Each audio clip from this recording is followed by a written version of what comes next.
అందరికీ ప్రభు పేరిట వందనాలు. లైవ్ వస్తుంది, మీరు శబ్దాలు చేయకూడదు. మంచిగా రెఫరెన్స్ చదివేవాళ్ళు రెఫరెన్స్ బైబుల్ తీసుకొని టక్కుని చదవాలి. మీ రెఫరెన్స్ చదివితే ఈ యొక్క వాక్యంలో కూడా వెళ్ళిపోద్ది అనమాట. ఆ రెఫరెన్స్ మీ వాయిస్ మీరు మాట్లాడేదన్నీ చూడండి.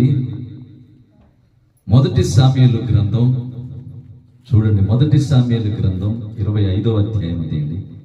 మొదటి సామ్యూయేలు 25వ అధ్యాయము 25వ అధ్యాయము మొదటి సామ్యూయేలు గ్రంథం 6వ వచనాన్ని చదువుకుందాం. చదవాలా? ఆ భాగ్యవంతునితో నీకును నీ ఇంటికిని నీకు కలిగిన అంతటికిని క్షేమమగునుగాక. బాగినండి, ఆ భాగ్యవంతునితో దేవుడు మాట్లాడుతున్నాడు. భాగ్యవంతుడు అంటే దేవుణ్ణి ఎరగటం, దేవుని ఇష్టపడటం, దేవుని ప్రార్థనలు యాచనలు ఇలాంటి చేయటం వాళ్ళు భాగ్యవంతులని దేవుని వాక్యం చలవిస్తుంది. హల్లెలూయా. కనుక దేవుని యొక్క బిడ్డలారా, ఇటు చూడండి, ఆడికి వాళ్ళ గేట్ వేశారు. దేవుని యొక్క బిడ్డలారా, దేవుడు ఏమంటున్నాడంటే, దేవుని యొక్క సేవకుని ద్వారా దేవుడు ఏం మాట్లాడుతున్నాడు? ఓ భాగ్యవంతుడా, ఆ భాగ్యవంతునితో ఏం చెప్తున్నాడంటే, నీకును నీ ఇంటికిని నీకు కలిగి ఉన్న అంతటికిని క్షేమమగునుగాక అన్నాడు. ఎప్పుడు నీ ఇంటికి నీకు కలిగి ఉన్న వాటన్నిటికీ క్షేమం కలిగిద్ది అనే విషయాలు మనం తెలుసుకుందాం. దేవునికి స్తోత్రం కలుగునుగాక. హల్లెలూయా. ఏమని చదివు? ఆ భాగ్యవంతునితో నీకును నీ ఇంటికిని నీకు కలిగి ఉన్న అంతటికిని క్షేమమగునుగాక.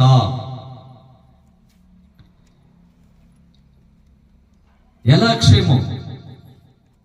ప్రార్థనలు పెట్టించటం వలన, ప్రార్థనలు జరగటం వలన. ఎవరి కుటుంబంలోనైతే ఈ ప్రార్థన ఈ సునాదం వినపడుద్దో వారి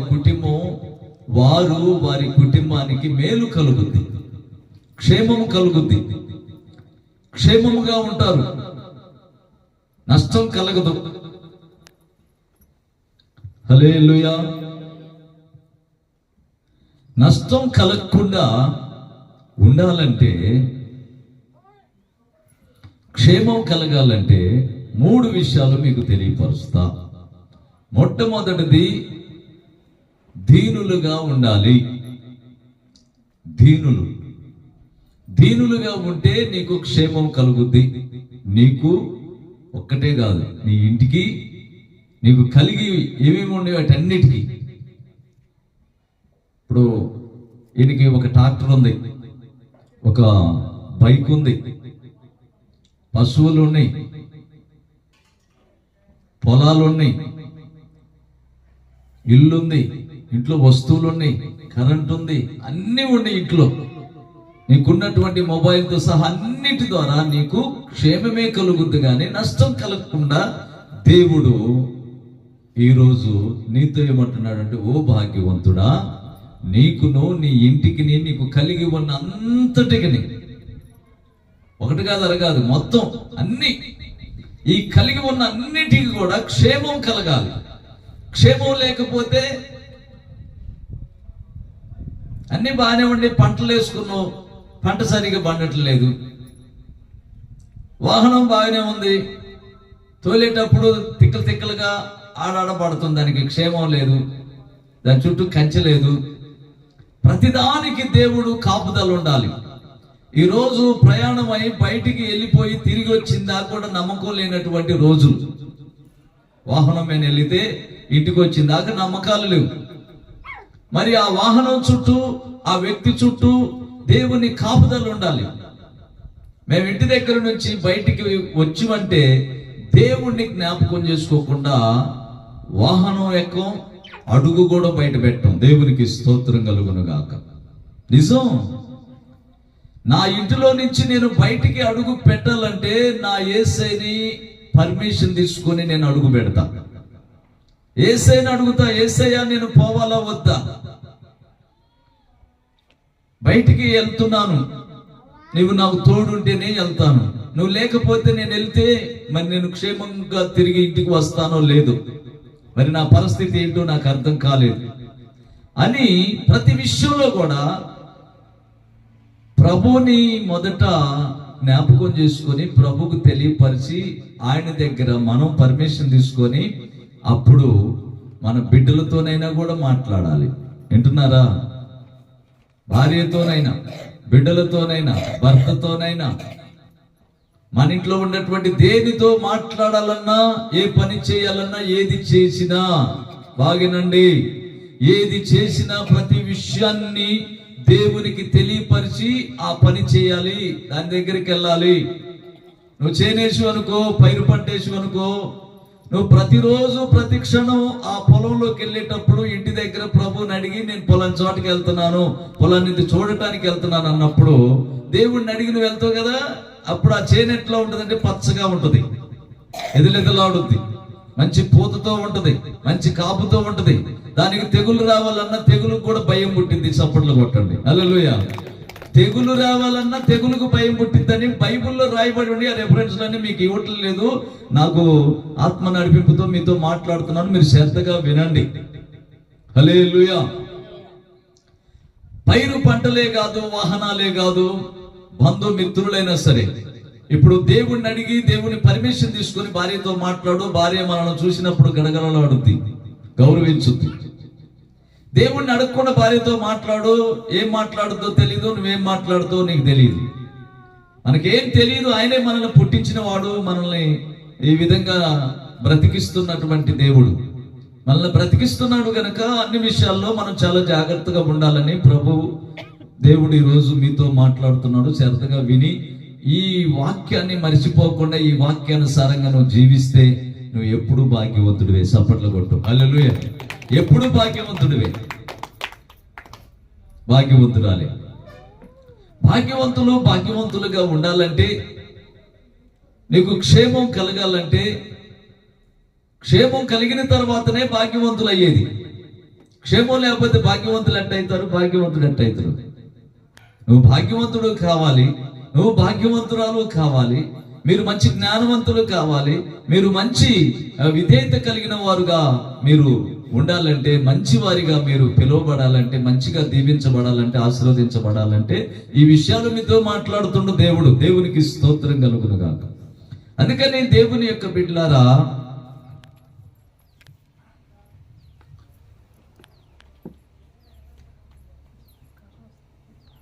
హల్లెలూయా. దేవుడు ఏమంటున్నాడంటే, దీనులుగా ఉంటే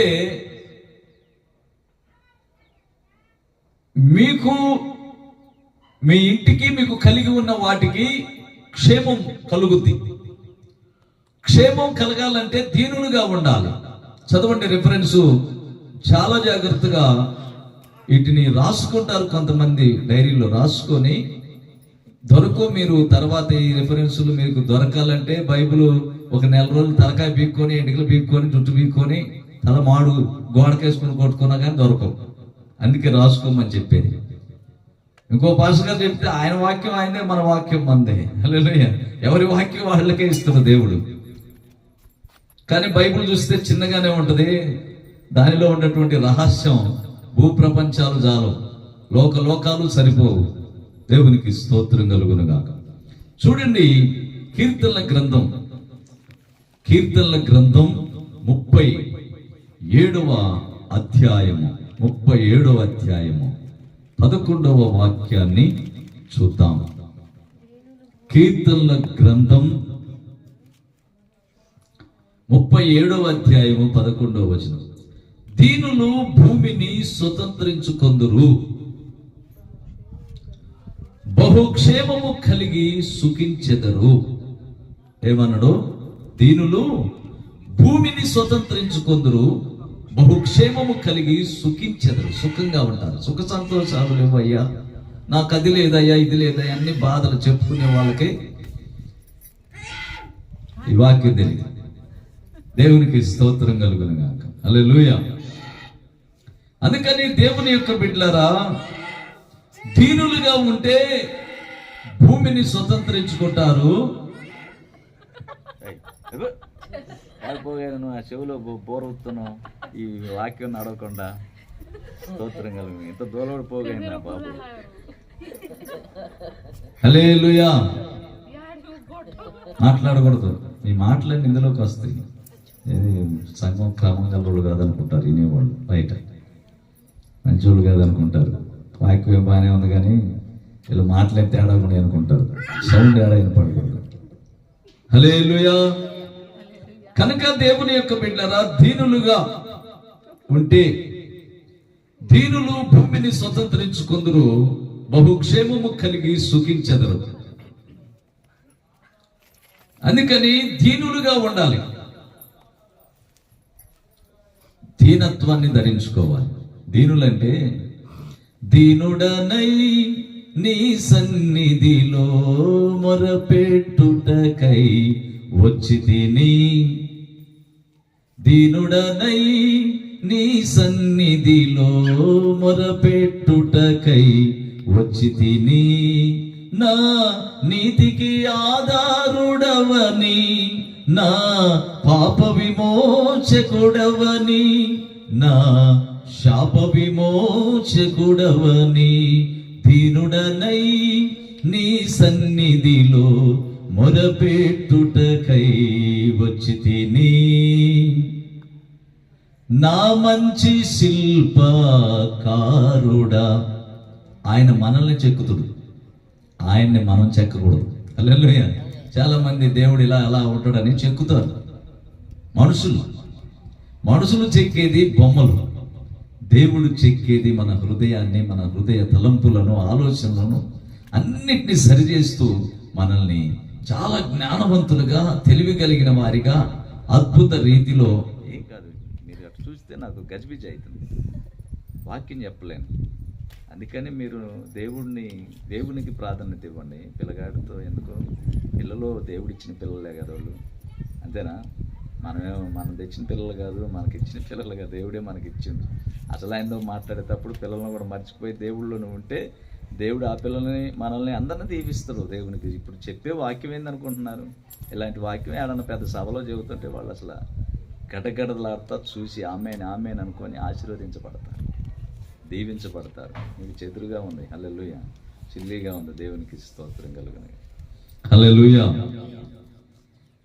దీనులు భూమిని స్వతంత్రించుకుందరు, బహుక్షేమము కలిగి సుఖిస్తారు. అంతేనా? సుఖిస్తారు. సుఖజీవనం నీకు కావాలంటే దీనత్వాన్ని నువ్వు ధరించుకోవాలి. దీనత్వం అంటే ఇప్పుడు నేను మీకు చెప్పాను, దీనత్వం. దీనులంటే చాలా భయం కలిగి, భయభక్తులు కలిగి చాలా తగ్గించుకుంటారు.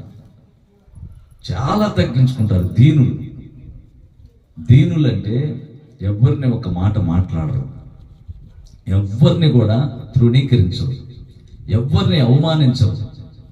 ఎవరు కూడా వాళ్ళు అలా ఉండాలి, ఇలా ఉండాలని ఇలాంటి పనికి మాలిన ఆలోచనలు, ముచ్చట్లు కూడా వాళ్ళకు ఉండవు.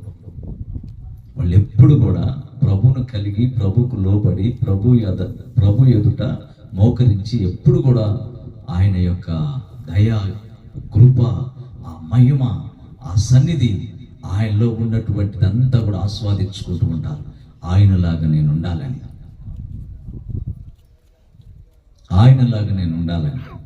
ఆయనలాగా నువ్వు ఉంటే నీకు రేపు సమాధులు మూసి అంతే ఉంచవు. సమాధిలోకి వెళ్ళిన తర్వాత సమాధిలో మూసి నిన్ను ఉంచవు.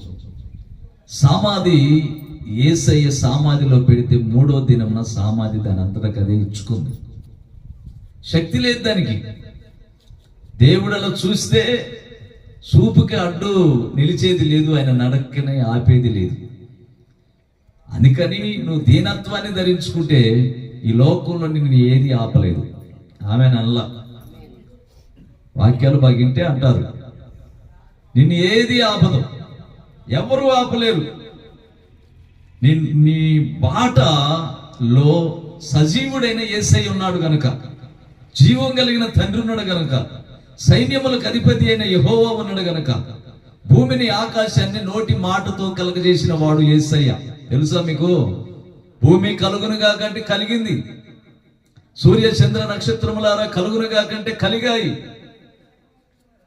ప్రతిదీ నీరు కలగమంటే కలిగింది, కల చూపిస్తే అలా అంటే నీళ్ళు అందులో నుంచి వచ్చింది.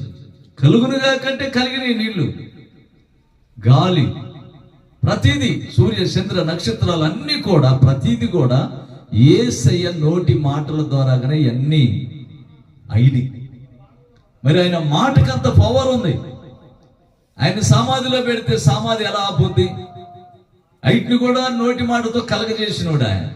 ఆయన అంత పవర్ఫుల్ అన్న సంగతి సైతానికి తెలియలా. సైతాన్ని వెంబడిస్తున్నటువంటి అక్కడ ఉన్నటువంటి ప్రజలకు అర్థం కావాల. అర్థం కాక వ్యర్థమైన పని చేశారు, వ్యర్థులైపోయారు. ఎందరో వ్యర్థులు కావటానికి ఏంటంటే దేవుణ్ణి గ్రహించలేకపోవటం, దేవుణ్ణి సిలువ వేయటం, దేవుణ్ణి అవమానించడం, దేవుణ్ణి బాధించటం, ఇలాంటి పనికి మాలిన పని చేసి వాళ్ళు వ్యర్థులైపోయి శాపగ్రస్తులైపోయి సచ్చి నరకానికి వెళ్ళిపోయారు. ఆయన ఎవరైతే ఎరిగి ఆయన మార్గాల్లో నడుచుకున్నారో వాళ్ళు సజీవులై రేపు యేసయ్యతో తిరిగి వచ్చి యేసయ్యతో ఉంటారు.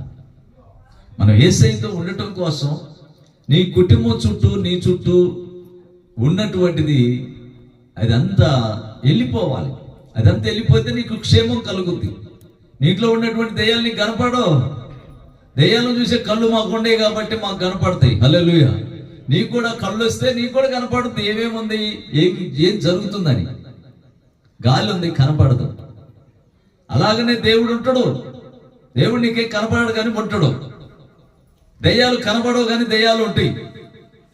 భూమి మీద రకరకాలు ఉన్నాయి ఈ ప్రకృతిలో. అవన్నీ మనకి ఈ నేత్రాలకు కనపడవు. హల్లెలూయా. కనబడితే మనం బ్రతకలేం, భయపడతాం. ఎందుకంటే అటు శక్తి ఎక్కువ ఉంటుంది, బలం ఎక్కువ ఉంటుంది అనమాట. అటు నుంచి అదిరిపోయి మనం ఈ భూమి మీద జీవించలేమని దేవుడు అలా మరుగు చేశాడు మన కంటికి కనపడకుండా. హల్లెలూయా. అందుకని చాలా భయభక్తులు కలిగి దేవునికి అప్పగించుకొని దేవుని ఆలోచనల ప్రకారం జీవించగలిగితే, దీనులుగా ఉంటే భూమిని స్వతంత్రించుకుంటారు. సుఖంలో కూడా మామూలు సుఖం కాదు, బహు సుఖము కలిగి బహుక్షేమము కలిగి సుఖిస్తారన్నాడు. బహుక్షేమం కలుగుద్ది, మామూలు క్షేమం కాదు. నీకు, నీ ఇంటికి, నీ కలిగి ఉన్నంతటికి క్షేమం కలుగుద్ది. ఎప్పుడు కలుగుద్ది? దీనులుగా ఉండాలి. దీనులుగా లేకుండా క్షేమం లేదంటే ఎట్టు కుదిరిద్ది? మాట్లాడటం బాగలా. నేను ఇంకా దీనురాలుగా లేను కనుక నాకు క్షేమం లేదు అని నువ్వు తెలుసుకొని ఇంకా దేవుళ్ళలో ఉన్నటువంటి రహస్యాలు తెలుసుకుంటూ వెళ్ళిపోవాలి. అంతేగా నేను 10 రోజులు ప్రార్థన చేశాను, 20 రోజులు ప్రార్థన చేశాను, సంవత్సరం నుంచి చేశాను, 2 సంవత్సరాల నుంచి చేశాను, నాకేమీ జరగట్లేదని అంటే ఎట్టు గుర్తి? ఏం జరుగుద్ది నీకు? నీలో ఇంతవాటికి దీనత్వమే రాకపోయా. దీనులుగా మారాలని దేవుడు చెబుతున్నా. దీనులుగా ఉండాలి కదా. యేసయ్య ఎంత దీనమో, మీరు పాడటానికి కాదు, నేను పాడితే మీరు అర్థం చేసుకోవటానికి. వాక్యం చెప్పేటప్పుడు నేను పాడమన్నప్పుడు పాడాలి, మీరు చప్పట్లు కొట్టమన్నప్పుడు కొట్టాలి. మీరు సొంతంగా వెంటనే పాట అందుకోకూడదు. హల్లెలూయా. అందుకుంటే కరెక్ట్ కాదు. అప్పుడు నువ్వు దీన్ని అర్థం చేసుకోవట్లా. పాట పాడటమే సరిపోతుంది. అర్థం చేసుకోలేదనుకో వ్యర్థులైపోతారు. హల్లెలూయా. ఎంత దీనమో ఓ యేసయ్యా, నీ జననమెంత దయనీయమో, తలసుకుంటే నా గుండె తడబడి కరిగి నీరగుచున్నది. అంటే గుండె కరిగి నీరైపోతుందంట. అంటే నువ్వు నీరైపోవాలి. ఆయన చూసి నీరైపోయి కరిగిపోయి ఇక నువ్వు కనపడకూడదు. నీలో యేసయ్య కనపడాలి. దేవునికి స్తోత్రం కలుగును. అది దాని అర్థం. ముందు అర్థాలు తెలుసుకోవాలి. అర్థం లేని భక్తి చేయకూడదు. భక్తి చేస్తే ప్రతిదీ మనకు తెలియాలి. తెలియని భక్తి చేస్తే ఆగమైపోయిన ప్రజలు ఎంతమంది నరకానికి పోలేదు ఈ భూమి మీద? ఎంతో మంది తెలియక ఎవరెవరు చెప్పిన మాటలేని, ఎవరు మాట్లాడితే వాళ్ళు మాట్లాడటం, ఇది కూడా దేవుడేలే, ఇది కూడా భక్తిలే. ఇందాక వస్తుంటే నేను అచ్చంపేటలో ఇప్పుడు సంక్రాంతి కదా, ఆడేదో బొమ్మను ఒకటి పెట్టిండు. నడు రోడ్లో ట్రాఫిక్ ఆపేళ్ళ వాడు మళ్ళీ పైపెచ్చు. వాడు సైతానుడికి బలం ఎక్కువ, చెబితేనే మేము వస్తున్నాం. వాడు ఆ దూపం ఒకటి తీసుకొని దాంట్లో నూనె పోసి పొగేస్తుండు ఆ బొమ్మకు పొగ ఎత్తే బొమ్మ శుద్ధి అయితే ఏం సుఖం? బొమ్మకి ఏమైనా మాటలు వస్తాయా, లేకపోతే ఏమైనా పరలోకానికి పోయిద్దా? ఇది పిచ్చోడు కాకపోతే వీడికి ఏమైనా మైండ్ ఉందా? ఒకసారి ఆలోచించండి. ఆ బొమ్మకు పొగేస్తాడు అని. ఈ ఆర్చెమ్మ గుడిలో కూడా ఆ బొమ్మలకు పొగేస్తారు. దేవునికి స్తోత్రం కనుక తెలియదు, చెబితేనేమి ఏమదో అర్థం చేసుకోరు. అర్థం చేసుకుంటే భక్తిపరులు అవుతారు, మంచోళ్ళు అవుతారు, దీవించబడతారు, ఆశీర్వదించబడతారని మనం చెప్పే మాటలు. ఇది మైకులో చెప్పేది కాదు, చెవులో చెప్పే మాట. హల్లెలూయా. మైకులో చెబితే వాడికి అసలే బొమ్మాయి మైండ్ పని చేయదు. మళ్ళీ ఎగబడి రాడు. ఎగబడి వస్తే వాడితో మనం తగ్గు పెట్టుకుంటే జ్ఞానవంతులు లేనిపోయింది. అంతేనా? పెంటలో కాలు పెడితే పెంట వాసన అన్నట్టు అట్లాంటి వాళ్ళ జోలి మనం పోకూడదు అనమాట. దేవునికి స్తోత్రం కలుగునుగా. తెలివిగా ఉండాలా, మనం జ్ఞానంగా ఉండాలా, మనం తెలుసుకోవాలి విషయాలు. హల్లెలూయా. అందుకని దేవుని యొక్క బిడ్డలారా, దీనులుగా ఉంటే చూడండి, 52వ అధ్యాయము, మొదటి అధ్యాయము 52వ వచనం, లూకా సువార్త. దీనులు గురించి మీకు తెలియపరుస్తున్నాను. లూకా సువార్త మొదటి అధ్యాయము 52వ వచనాన్ని చదువుతున్నాను, జాగ్రత్తగా వినండి. సింహాసనముల నుండి బలవంతులను పడద్రోసి నేను దీనులను ఎక్కించెను. బలవంతులను తీస్తుడు రేపు. నేను బలం గల్లోని, నేను తెలియగల్లోని. ఇందాక చెప్పా చూడు, బలం గల్లోడు రోడ్లో రొమ్మిరుచుకుంటున్నాడు. నేనే, నా దేశం ఇది అంతా నాది అంటాడు. కానీ మరి వాడికి ఏడుంది అసలు? వాడు ఏడుంటాడా? ఒకరోజు ఎట్నే తాడుబాయిలోనే ఆ సెంటర్లో పల్లెలో ప్రార్థన పెడితే పక్కోడు వచ్చి వాడు అంటాడు, వాళ్ళు వెళ్తాడు అంటాడు, ఏందమ్మా మన గ్రామానికి వచ్చి, మా ఊరికి వచ్చి, మన ఊరికి వచ్చేయింది ఆయన వాక్యాలు అటు చెబుతుండో అని చెప్పి అన్నారు. నేను కొత్తగా వచ్చినప్పుడు బుట్ట బాక్స్ చెప్పి పెట్టింది, అంత పెద్దది కూడా పెట్టలేదు, ఇంతదే టేప్ రికార్డుది. అది ఎంత సౌండ్ వచ్చింది, ఒక మైక్ పెట్టి. వాడు తట్టుకోలేకపోతున్నాడు మన మాటలకే, ఆ మాటలకే తట్టుకోలేకపోతుండు. ఏదంట మా ఊరు వచ్చి అని అన్నాడు. నేను మరి వాళ్ళ ఇంటికాడ పెట్టి ఆ ఎదురుగు పెట్టి నేనేమన్నా తెలుసు, ఎక్కడమ్మా నీ ఊరు అని అన్నా. ఎక్కడ బాబు నీ ఊరు? ఈ ఊరు నీది కాదు, మీ తాతల్లో కాదు, మీ ముత్తాతల్లో కాదు. ఈ ఊరుని కట్టించి ఈ భూమిని, ఆకాశాన్ని, సర్వలోకాన్ని కలగజేసిన వాడిది ఈ ఊరు. ఆయన నన్ను పంపించడం పిచ్చోడా, ఆయన మనిషిని వచ్చే ఊరు మనిషిని నేనే, మీరు కాదని అన్న. ఎవరు ఆయన అట్ట మాట్లాడుతుండో? స్తోత్రం కలుగును గాక. అట్ట మాట్లాడుతుండే అనుకుంటున్నారు వాళ్ళు. నన్ను ఆయన పంపించిండు, అందుకు నేను వచ్చే ఈ ఊరు. మరి చెవిగలవాడు ఇనుగాక అని అన్న. మీ తాతలు మొత్తం మట్టిలో కలిసిపోయారు. వాళ్ళు ఎక్కడికి పోతారో నీకు తెలియదు, నీకు చెప్పిపోవాలా. మరి నువ్వు ఎక్కడికి పోతావు నీ పిల్లలకి చెప్పినా వాళ్ళకి అర్థం కాదు. మీ సాక్ష్యం ఆ విధంగా ఉంది. మారు మనసు బొందరు, రెటమాతంగా మాట్లాడతారు, తిక్కలతనంగా మాట్లాడతారు. ఆ ఊరోడేంది, ఈ ఊరు, ఏ ఊరు, నీదే ఊరు చెప్పు. ఈ తాడువాయిలో ఉన్నోళ్ళంతా, ముందున్న వాళ్ళంతా ఎటుపోయారు? మట్టిలో కలిసిపోయారు వాళ్ళంతా. వాళ్ళు ఎటుపోతారో ఇప్పుడు మనం దేవుడిని తెలుసుకున్న వాళ్ళు ఒక్కసారిగా మనం ఈ జ్ఞానంతో తెలివితో ఆలోచిస్తే వాళ్ళు పరలోకానికి బారు అసలు. హల్లెలూయా.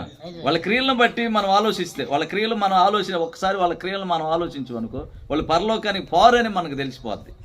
వాళ్ళ పద్ధతులు అలా చనిపోయారు. తాతలు ముత్తాతలు ఎన్ని వేల సంవత్సరాల మించి ఎంతమంది చనిపోయి నరకానికి పోతున్నారు. కానీ దేవుని రాజ్యానికి ఎవరన్నా ముడిపడుతున్నారా? దేవుని రాజ్యానికి ఎవరన్నా కట్టపడుతున్నారా? మరి దేవుని రాజ్యానికి ఎవరన్నా కట్టపడతారని ఇప్పుడు మీరు 4 కూర్చున్నారు, 10 మంది. ఇప్పుడు మీరు 10 మంది అంతే. ఇక్కడ ఎంతోమంది ఉన్నారు, మందిరాలకు పోతున్నారు, ప్రార్థన చేస్తున్నారు, వాక్యం తెలుసు, అన్నీ తెలుసు. ఈ మాటలు వాళ్ళకి తెలియవు. హల్లెలూయా. అదే మరి ఆత్మ సంబంధమైన సంఘం, ఆత్మ సంబంధమైన వాళ్ళు వేరు, శరీర సంబంధమైన వాళ్ళు వేరు. శారీరకంగా ప్రార్థన చేసుకున్న వాళ్ళు వేరు, ఆత్మీయంగా ప్రార్థన చేసుకున్న వాళ్ళు వేరు. అందుకని చాలా జాగ్రత్తగా మనం విషయాన్ని అర్థం చేసుకోవాలి. దేవునికి స్తోత్రం కలుగును గాక. హల్లెలూయా. కనుక దేవుని యొక్క బిడ్డలారా, లూకా సువార్త 1వ అధ్యాయము 47వ వచనాన్ని కూడా చదువుకుందాం. లూకా సువార్త చూడండి, 47వ వచనం. ఆయన తన దాసురాలి దీన స్థితిని కటాక్షించను. ఇక్కడ ఏమన్నాడు? ఆయన తన దాసురాలి దీన స్థితిని కటాక్షించను. అంటే దీనులుగా ఉన్న వారిని కటాక్షిస్తాడు అనమాట, కనికరిస్తాడు అనమాట, దీవిస్తాడు అనమాట. అప్పుడు మరియ తల్లి యేసు ప్రభువుకే ఈ లోకానికి జన్మనిచ్చే అంత కృప కలిగిందనమాట. ఆ కృప ఎక్కడి నుంచి వచ్చింది? దేవుడిచ్చింది, ఈమెది కాదు. అది దేవుడు ఆమెకి ఇస్తేనే. ఇప్పుడు నాకు దేవుడిది ఇస్తేనే మీ ఎదుటుండి నేను వాక్యం చెప్పగలుగుతున్నా. మీకు దేవుడు ఆ కృప ఇస్తేనే వచ్చి కూర్చోగలిగారు, ఇవన్నీ చేసి ప్రార్థన పెట్టించుకోగలిగారు. ఒక్కొక్కరిని ఒక్కొక్క రకంగా దేవుడు ఆశీర్వదిస్తారు అన్నమాట. హల్లెలూయా. అందుకని దేవుని యొక్క బిడ్డలారా, ఆమె యొక్క దీన స్థితిని ఆయన కటాక్షించింది. నీవు కూడా దీన స్థితి కలిగి ఉంటే నిన్ను కూడా దేవుడు కటాక్షిస్తాడు, కనికరిస్తాడు. అందుకని దీనులు భూమిని స్వతంత్రించుకొందురు, బహుక్షేమము కలిగి సుఖించెదరు.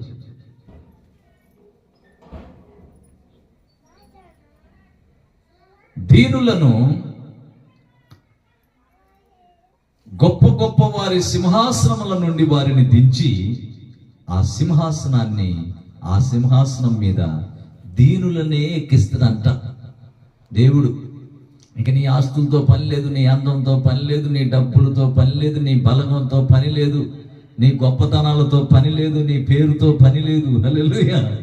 దేవుడు కావాల్సింది ఇరిగి నలిగి దేవుని సన్నిధిలోకి వచ్చి, నీకు చదువు ఉంది చదువు లేదు కాదు, ఎత్తుండో ఎత్తు తక్కువ ఉండవు కానీ కాదు, ఇవన్నీ చూడడు. నువ్వు ఆకాశంలో ఎగిరిపోతున్నావు రెక్కల మీద అని చూడడు దేవుడు, కింద భూమి మీద నడుస్తున్నావు అని చూడడు. ఎవరైతే ఇరిగి నలిగిన మనసుతో దేవుని యొద్దకు వచ్చి మోకరించి యేసయ్యని వేడుకుంటారో వారే దీనులు. హల్లెలూయా. దీనులు అన్నమాట. ఈ దీనులను రేపు ఆయన సింహాసనం మీద ఉంచబోతున్నాడు. చప్పట్లు కొట్టరే. హల్లెలూయా. రేపు మీకు సింహాసనం ఉంది. నీకు ఆస్తులు ఉన్నాయా? దిగిరా యేసయ్య దగ్గరికి. నీకే ఆస్తులు లేదని బాధపడి దేవునికి దూరం కాబాకు. దేవుని యొద్దకు వచ్చి పరిగెత్తుకొని వచ్చి ప్రభువుని అడుక్కోమని దేవుడు చెప్తాడు. లేనివాడిని ప్రేమిస్తుడు, ఉన్నవాడిని ప్రేమిస్తుడు నా యేసయ్య. గుడిసెలో ఉన్నవాడిని ప్రేమిస్తుడు, డాబాలో ఉన్నవాడిని ప్రేమిస్తుడు. అసలు గుడిసె కూడా లేకుండా చెట్టు కింద పండుకున్నవాడిని కూడా దేవుడు జ్ఞాపకం చేసుకునే దేవుడు ఈ దేవుడే.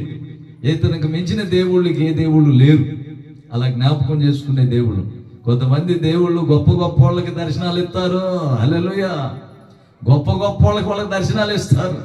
లేని వాళ్ళు వచ్చారు, కుసేబాగా అయ్యగారు వస్తే ఏంటి నువ్వు ఏంటనుకున్నాయినా గొప్పవాడు, ఈయన రాజులకి గొప్పవాడు, ఈ లోకంలో చాలా గొప్పవాడు, అందుకే ఈయనకు ముందు దేవుని దీవెనలు ఇవ్వాలి, ఆశీర్వాదాలు ఇవ్వాలని చెప్పని ఈ పూజారులు, ఈ పాస్టర్లు అనేకులు ఇలా ఇస్తారు.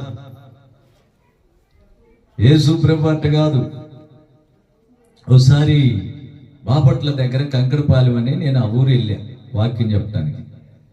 ఆ నైటు శనివారం నైటు వాక్యం చెప్పాను. వేరే పాస్టర్ గారు నేను ఒకరిని తెంచపరచాలని కాదు, నేనేం గొప్పని చెప్పుకోవటానికి కాదు. ఆయన వాక్యం చెప్పుడు, నేను వాక్యం చెప్పాను. నేను ఆ శనివారంతోనే నేను కట్ అయిపోవాలి. ఆదివారం చెప్పడానికి నాకు లేదు. ఆయన సీనియర్, నేను జూనియర్. ఇంకా ఆ రోజు ఆయన చెప్పిండు, నేను చెప్పాను. వాళ్ళు వచ్చిన వాళ్ళంతా లేదు ఈ పౌలస్ పాస్టర్ గారే మాకు రేపు కూడా చెప్తేనే మేము వస్తాం, లేకపోతే మేము ఎవరు రామన్నారు. మొహమాటం లేకుండా చెప్పారు. ఆ వచ్చిన పాస్టర్ గారు మొహమంతా మాడిచింది, ఇంకో పాస్టర్ గారు కూడా మాడిచింది. దేవునికి స్తోత్రం కలుగుతుంది. కానీ అక్కడ దేవుడు ఎవరిలో నుంచి పనిచేస్తుంది అనే దాన్ని గ్రహించుకొని ఉంటే బాగుండేది. హల్లెలూయా. అయితే ఆదివారం ఊర్లో వాళ్ళంతా వచ్చారు. నైట్ బాగా మైకుల్లో పెట్టారు, బాగా ప్రార్థన చేయని ఊరు మొత్తం వచ్చారు. అడుక్కునే అమ్మాయి కూడా, ఒక అమ్మాయి ఊర్లో ఆ రోడ్లు ఏమంటే అడుక్కునే అమ్మాయి, పిచ్చి అమ్మాయి అనమాట. మరి ఆ అమ్మాయి దగ్గర కూడా బైబిల్ ఉంది, చీర చినిగిపోయింది, తల అంటలు కట్టి ఉంది, భయంకరంగా ఉంది. అయితే ఆదివారం నాడు అందరూ మందిరంలోకి వస్తే ఆమెకి ఇల్లు లేదు, వాకిలు లేదు, శుభ్రంగా మంచి మంచి బట్టలు కట్టుకోవడానికి లేవు. అంతే వచ్చింది, వెనక కూర్చుంది. వీళ్ళంతా ఆమెను గదులుతున్నారు, అరుస్తున్నారు. అటు తిరిగి, ఏంటమ్మా మీరంతా వాక్యం వినకుండా అటు తిరిగి అరుస్తున్నారు ఏంటంటే, ఒక పిచ్చామ వచ్చింది అయ్యగారు. అందుకనా? అవునా? ఆ పిచ్చామ వచ్చిందంటే ఆమె యేసయ్య కోసం వచ్చింది కదా. యేసయ్య ఆయన బిడ్డ అయితేనే కదా ఆమె ఇంకా బ్రతికుంది. ఆమెను ముందు నా కాడికి పంపించండి అని అన్న. లోపలికి అయ్యగారు అని అన్నారు. మరి లోపలికే అని అన్న. దేవునికి స్తోత్రం కలుగును. ఇక ఆమెను ముందు బలిపీఠం దగ్గరికి తెచ్చారు. నేను అక్కడ వాక్యం చెప్తున్నాను. వీళ్ళంతా అలా అయోమయమై కూర్చున్నారు. ఇక ఎవరేం మాట్లాడాలి, నేను ఆ మాట మాట్లాడాను. ప్రార్థన అయిపోయింది, వాక్యం అయిపోయింది. ప్రార్థన చేస్తే ఆమెలో ఉన్నటువంటి పిచ్చి వదిలిపోయింది. చప్పట్లు కొట్టలే. హల్లెలూయా. ఆమెలో ఉన్నటువంటి ఎప్పటి నుంచో ఉన్నటువంటి శాతపడి శక్తులు, దయ్యపు శక్తులు అన్ని కేకలతో, అరుపులతో వాళ్ళంతా గందరగోళం. మందిరం అంతా అంత అద్భుతాలు జరిగినాయి అన్నమాట. ఆమెలో ఉన్నటువంటి దయ్యపు క్రియలన్నీ పోయినాయి. ఎరికేకలు పెట్టింది, తలపట్టుకుంటే ఆమె ఎగురుతుంది. ఆ శక్తులు అలా లాగుతున్నాయి. లాగుతుంటే తలలో నుంచి బ్లడ్ కూడా వచ్చింది, అట్లా ఎంటికలు కూడా వచ్చింది. అంత ప్రమాదంగా జరిగింది. నా చేతిలో వదిలితే ఎటుపోయి కొట్టుకుంటుందో, తలకాయ పగులుతుందని చేతితో పట్టుకుంటున్నా ఆపుతున్నాను అన్నమాట. నేను నా పనిలో నేను, నాకేం కాకూడదని ఆమెను కాపాడుతూ ప్రార్థన చేస్తాను. ఆమె అలా అలా అయిపోయి ఇక ఆమెలో స్వస్థ వచ్చేసింది. శుభ్రంగా కూలిపోయి పడుకుంది. ఇంకొక ఆమెకు జరిగింది, చాలా మందికి జరిగింది ఆ రోజు. ఆ తీసుకొని పాస్టర్ మాదిపాడులో వాక్యం చెప్తుండు, మాదిపాడు చర్చిలో. అతను దచ్చింపేట ఆ పాస్టర్. అడిగితే చెప్తారు, కంకడపాలెం అని ఎప్పుడన్నా పోయి వచ్చారంటే అద్భుతం. మనం ఎప్పుడు వస్తామని ఎదురు చూస్తుంటారు ఆ ఊరోడు, కానీ మనం పోవటానికి దేవుడు ఆ అవకాశం ఇవ్వాల. హల్లెలూయా. ఆమెకి స్వస్థత అయ్యి ఆమెలో ఉన్నటువంటి పిచ్చి అంతా వదిలిపోయింది, అన్ని పోయినాయి. ప్రశాంతంగా మనిషి మామూలు మనిషి అయింది. తల బ్రహ్మాండంగా చేసుకుంది, మంచి బట్టలు కట్టుకుంది. ఇక ఇప్పుడు మంచి మందిరానికి పోయి ఒక ఇల్లు కొనుక్కొని బ్రహ్మాండంగా డబ్బులు సంపాదించుకుంటూ బ్రహ్మాండంగా ప్రభువులు పాటలు కూడా పాడుతుంది. పిచ్చి ఆమె చప్పట్లు కొట్టమే. హల్లెలూయా. ఎంత అద్భుతం. ఆమె ఇక్కడ రోకలగుండ ఇక్కడే పక్కనే, చిగురుపాడు పక్కన అక్కడ ఒక ఆమె. దేవునికి స్తోత్రం. చిన్న అమ్మాయి, బాగా తెల్లగా దేవదూత ఉన్నట్టుంటుంది, అట్టుంటుంది అనమాట. అలాంటి అమ్మాయికి పిచ్చి ఎక్కింది, మైండ్ పని చేయట్లేదు. రూమ్లోనే పెట్టేవారు, అక్కడే భోజనం కూడా అందులోనే, మొత్తం బాత్రూమ్, లేటిన్ అన్ని మొత్తం, వాషింగ్ మొత్తం. ఆడకు పోయి లోపలికి పోయి కచ్చి పట్టు అడ్డం పెట్టుకొని ప్రార్థన చేసి వచ్చి, గొరుకుద్దేమో నిన్నేమన్నా అంటదేమన్నారు. నేనేం గొరకదలేదు. దేవుడికి స్తోత్రం కలుగును కానీ ఆ అమ్మాయి ఇప్పుడు మామూలు మనిషి అయింది. ఆ అమ్మాయిని చూస్తే అదిరిపోతారు. ఆ ఊరోళ్ళు మొత్తం అదే సాక్షి చెప్తారు. ఎవరో ఒక పాస్టర్ గారు అంట రామగుండంలో నేర్చుకోవాలంట. రామగుండం ప్రాంతాల నుంచి వచ్చి ఇక్కడ తాళసిరులో ఉంటుండో, ఆ తాళసిరు పాస్టర్ గారు వచ్చి మాకు ఈ ప్రార్థన చేసిండు. అస్సలు అద్భుతం. హల్లెలూయా. ఉత్తరాసులు రోడ్డు ఏమంటే మెయిన్ రోడ్లోనే ఊరు మొత్తం చెప్తారు. ఆ ఊర్లో కూడా ప్రార్థనలు పెడితే మొత్తం వర్షన పడిపోతున్నారు. దేవునికి స్తోత్రం. దేవుని యొక్క అభిషేకం తట్టుకోలేక పడిపోతున్నారు. ఒకటి లాస్ట్లో ప్రార్థన చేయడానికి ఒకరు రారా బాబు అని అంటే వాడంటాడు, బాబు నేను రానయ్యో అని అంటాడు. ఎందుకంటే పడిపోతానని భయం పుట్టి. దేవునికి స్తోత్రం కలిగింది. హల్లెలూయా. అందుకని దేవుని యొక్క బిడ్డల చివరి మాట ఇందులోనే, దీనులలోనే చివరి మాట. యెషయా గ్రంథం 29వ అధ్యాయము. యెషయా గ్రంథం 29వ అధ్యాయము చూడండమ్మా. 9:29, 19 వచనం. 29వ అధ్యాయము 19వ వాక్యం. 19. యెహోవా యందు దీనులకు కలుగు సంతోషము అధికమగును. మనుషులలో బీదలు ఇశ్రాయేలు యొక్క పరిశుద్ధ దేవుని యందు ఆనందించెదరు. దేవునికి స్తోత్రం. ఇలాంటి రిఫరెన్స్ అలా స్టిక్ పెట్టుకోవాలి. ఇంత అద్భుతంగా, ఇంత క్వాలిటీగా, ఇంత అర్థమయ్యేటట్లు, ఇంత మాట చదువుతుంటే ఇంటుంటేనే వాళ్ళు చల్తరిస్తుంది. దేవునికి స్తోత్రం కలుగును. హల్లెలూయా. బాగా మాట చూసారా? 19వ వచనం. ఏదో ఒకసారి మీరు నోటి కూడా చదవండి చూద్దాం. అధిక మగును. ఉమ్. మనుషులలో బీదల ఇశ్రాయేలు యొక్క పరిశుద్ధ దేవుని యందు ఆనందిస్తారు. దేవుని యందు ఆనందిస్తారు. ఎందుకు దేవుని యందు ఆనందిస్తారంటే వాళ్ళ సంతోషం అధికమైపోయింది. నీ సంతోషం అధికమైనప్పుడు దేవుని యందు ఆనందించవా? నువ్వు ఆనందిస్తుంటే ఆనందం లేని వాళ్ళు కుళ్ళుకుంటారు. ఏం భక్తి అంట, ఏం ప్రార్థన అంట, ఏందంటే అది ఇది గుడ్డు గూసాయి. హల్లెలూయా. ఆనందం నీకు వచ్చేసింది.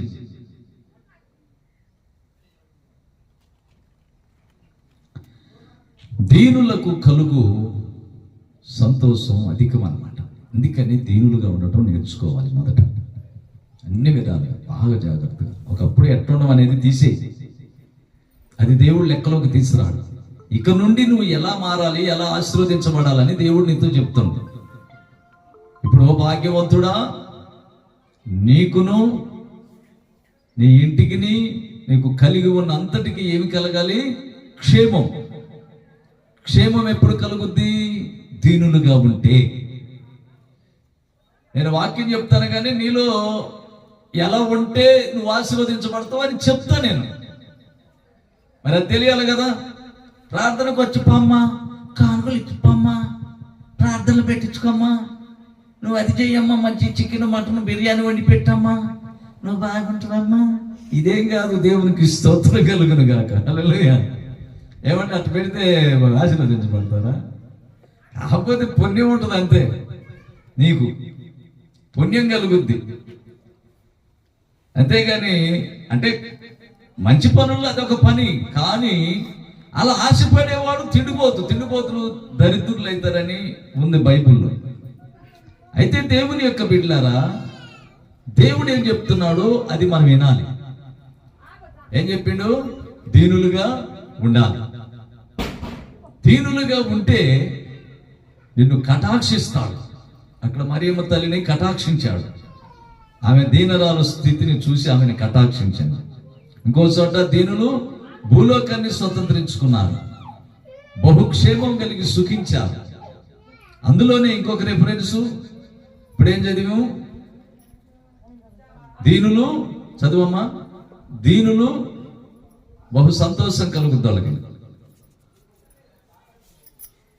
యెహోవా యందు దీనులకు కలుగు సంతోషము అధికమగును.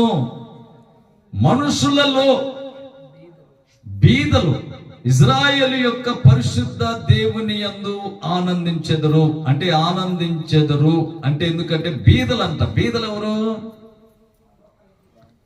బీదలు ఎవరు? దేవుని దృష్టిలో మనం బీదలం. అందుకే ఆయన అడుక్కోవాలి. అడుక్కుంటున్నాం లేదా?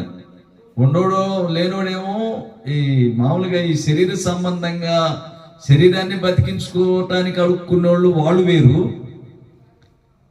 ఆత్మ మరణం కాకుండా ఆత్మ యుగయుగాలు దేవునితో మనం ఎప్పుడు బ్రతకాలనుకునే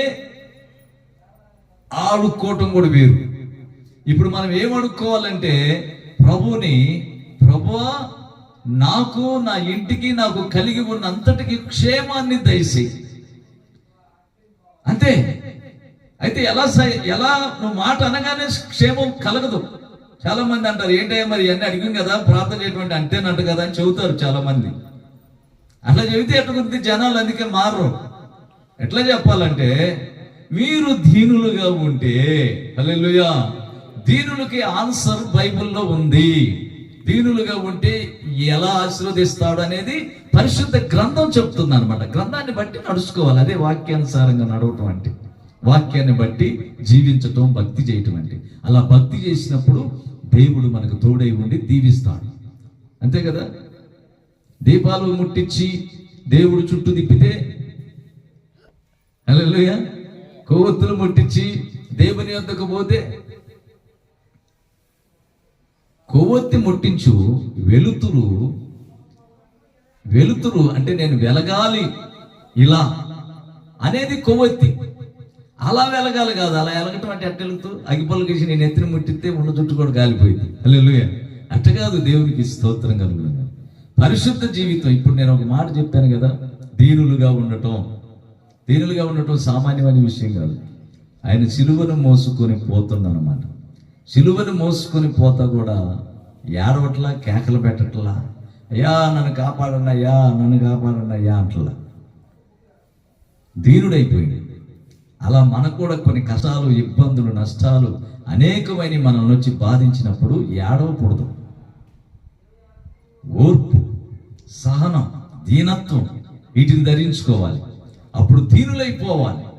అప్పుడు నీ చుట్టూ నిన్ను వేధిస్తున్నటువంటి అన్నీ ఏం చేస్తుంటే నిన్ను తీసుకుపోవాల్సిన చోటుకి తీసుకెళ్తాయి, కానీ అవి నిన్ను చంపే అధికారం వాటికి లేదు. వెళ్తావు కానీ మళ్ళా తిరిగి వస్తానన్న నమ్మకం నీకు ఉండాలి. ఆమేనండ్రే. తిరిగి నేను వస్తానన్న నమ్మకం నీకు ఉండాలి. ఎన్ని సమస్యలు వచ్చినా, ఎన్ని బాధలు వచ్చినా, ఎన్ని రోగాలు వచ్చినా ఈ రోగం నన్ను ఏమీ చేయదు. కరోనా టైంలో కరోనా ఉన్న వాళ్ళ కాడికి చాలా మంది దగ్గరికి వెళ్ళా నేను. ఒక కానిస్టేబుల్ కూడా నన్ను రహస్యంగా ఇంటికి తీసిపోయింది. మా పెద్ద బాబు గుంటూరులో ఇరుక్కున్నాడు మంచి కరోనా టైంలో. వాడికి ఆ భోజనం అన్ని దొరకట్ల, పని ఏది ఉండదు కదా పిల్లగాడికి, ఏమి చేయటానికి కూడా లేదు కదా, ఎక్కడి నుంచి ఎవరు పెడతారు పాపం. అక్కడికి పోయిండు. నేను ఏదో అరిచానని అలిగిపోయి ఏదో గదిలో ఉన్నాడు. అక్కడ అపార్ట్మెంట్లో గది ఉంది, అది మా అమ్మాయి వాళ్ళది. ఆ గదిలో ఉన్నాడు. ఆ గదిలో ఉండి పాపం ఎలా ఉన్నాడంటే సన్నగా అయిపోయాడు, సన్నగా నీరసంగా అయిపోయాడు పాపం బిడ్డ. పిల్లగాడే గుర్తొస్తుండో, ఏం చేయాలి, పిల్లగాడిని ఎట్లా తెచ్చుకోవాలి, ఏం చేయాలని చెప్పని అనుకుంటున్నాను నేను. కరోనా టైంలో ఎక్కడ పడితే అక్కడ గస్తీలుగా పోలీసులు పోనివ్వట్లా, అటువంటి రానిట్లా, ఇటువంటి అటు పోనిట్లా, అంత తీవ్రంగా ఉంది పరిస్థితి. నేను ఎటు పోవాలని చెప్పని అనుకుంటుంటే ఆ పోలీసు కూడా సిఐ ఇంకా ఆయన నాకు ఒక సలహా ఇచ్చింది. దేవునికి స్తోత్రం కలుగు. పొలాన్ని రూట్లో వెళ్ళండి పాస్టర్ గారు, నేనే ఆపాల్సిన నేనే సలహా ఇవ్వాల్సి వస్తుంది. దేవుడి కంటే గొప్ప లేదు కనుక నేను దేవుడిని నమ్ముకున్నాను కనుక నీకు ఆ సలహా ఇస్తున్నాను. పొలాన్ని రూట్లో వెళితే మీ అబ్బాయి దగ్గరికి వెళ్తూ అదే రూట్లో పొలాన్ని టైంలో రాను. ఆ రూట్లో వెళ్ళాను అని చెప్పిన టయానికే వెళ్ళాను. ఆ టైంలో పోలీసులు ఎక్కడ లేరు, వాళ్ళంతా తినడానికి పోయారు. దేవునికి స్తోత్రం కలుగునుగా. వాళ్ళు తినడానికి పోయారు, రూట్లో లేరు. పిల్లగాడిని ఎక్కించుకున్నాను, ఏమిటనే పిల్లగాడు నన్ను చూడలే, కౌగులించుకుంటూ ఏడ్చింది. సరేనని చెప్పిన వాడు సామాన్ అంతా బండికి కట్టుకున్నాను, వెనక కూర్చోబెట్టుకున్నాను. ఇక అంతే, యేసు రక్తమే చేయమని ఇక ఆనందంలో వచ్చేస్తున్నా. ఇంటికి వచ్చేసాను. ఎవ్వరు కూడా నాకు అడ్డుపడలే. మంచి భయభక్తులు కలిగి దేవుని యందు విశ్వాసం కలిగి ఉంటే దేవుడు మనకి దారులు చూపిస్తాడు, దేవుడు మనకు తోడుగా ఉంటాడు, మనకి క్షేమాన్ని దయచేస్తాడు. నా పిల్లగాడికి ఏం కాల, నాకేం కాల, రూటు ఆపలేదు, ఏది ఆపలేదు. మళ్ళీ నాకు దారి చూపించి నాకు ఈ విషయాలు సలహాలు ఇచ్చినటువంటి వ్యక్తి, వాళ్ళ కుటుంబం కూడా క్షేమంగా ఉంది. ఇప్పుడు సపోర్ట్లు కొట్టండి, హల్లెలూయా. వాళ్ళు చాలా సంతోషంగా ఉన్నారు. ఏ రోగం లేదు ఇక వాళ్ళకి, ఏ కరోనా ఎలాంటి రోగం కూడా వాళ్ళని చంపల. అందుకని నీకు నీ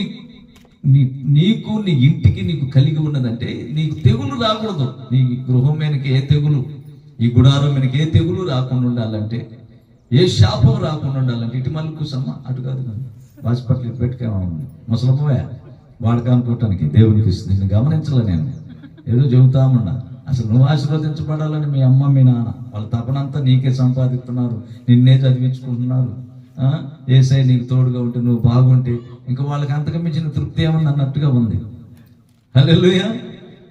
అలాంటప్పుడు నువ్వు ఎలా ఉండాలి? దేవుని మహిమతో నింపబడాలి, దేవుని కృపతో నింపబడాలి, దేవుని జ్ఞానంతో నింపబడాలి. నువ్వు చాలా అద్భుతమైన వ్యక్తిగా ఉండాలి. నా తల్లిదండ్రులు ఇలా ప్రేమిస్తున్నారంటే దేవుడు నన్ను ఇలా ప్రేమించబట్టే కదా వాళ్ళకి ఆ ప్రేమను నాకు ఇచ్చిందని చెప్పని నువ్వు అద్భుతంగా దేవునికి అప్పగించుకొని దేవుని మార్గాలను ఉంటే నీకు ఘనత, విలువ అన్నీ వచ్చేస్తాయి, మర్యాదలు వస్తాయి. నేను కటాక్షిస్తున్న దేవుడు. దేవునికి స్తోత్రం కలుగును. అందుకని రెండవది, మొదటిది దీనులుగా ఉంటే మీకు క్షేమం కలుగుద్ది. నీకు, నీ ఇంటికి, నీకు కలిగి ఉన్న అంతటికీ క్షేమం కలుగుద్ది.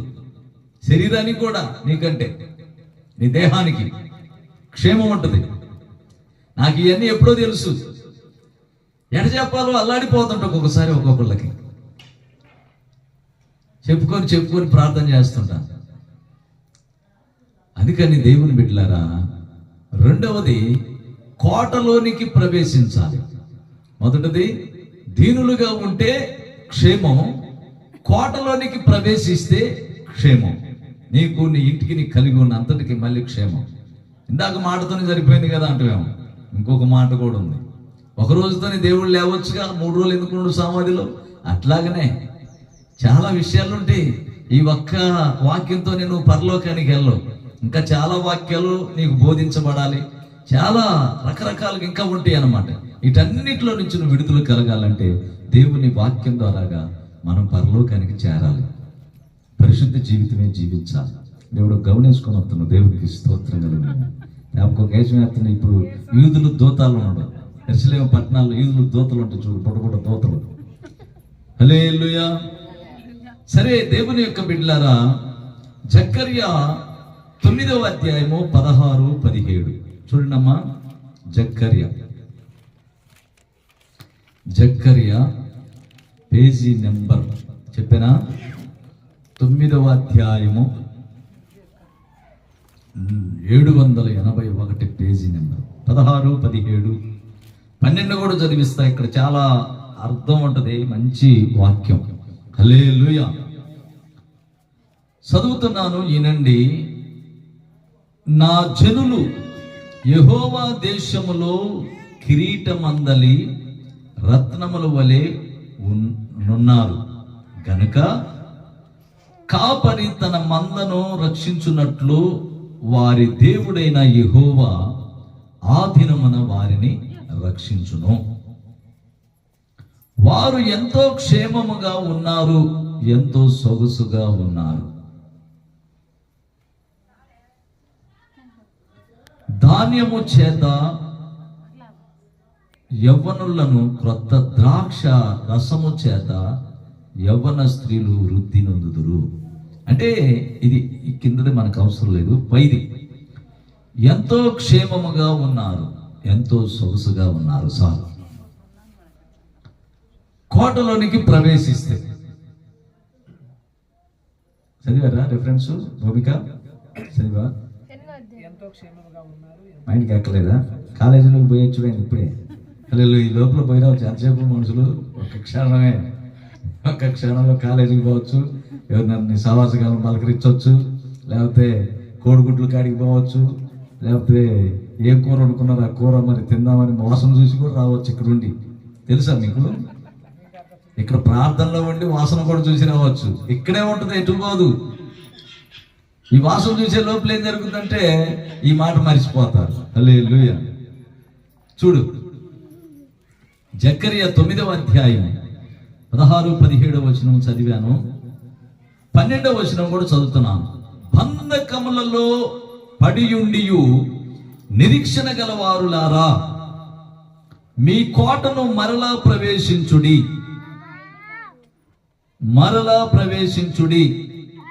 రెండింతలుగా మీకు మేలు చేసేదనని నేడు మీకు తెలియజేయుచున్నాను. రెండింతలుగా మేలు చేస్తారంట. ఒకప్పుడు బాగానే ఉండాలండి, ఇప్పుడు అన్ని అప్పులు అయిపోయినాయి. ఒకప్పుడు బాగానే ఉన్నాను, ఇప్పుడు అన్ని రోగాలు వచ్చినాయి, అన్ని పోయినాయి. హల్లెలూయా.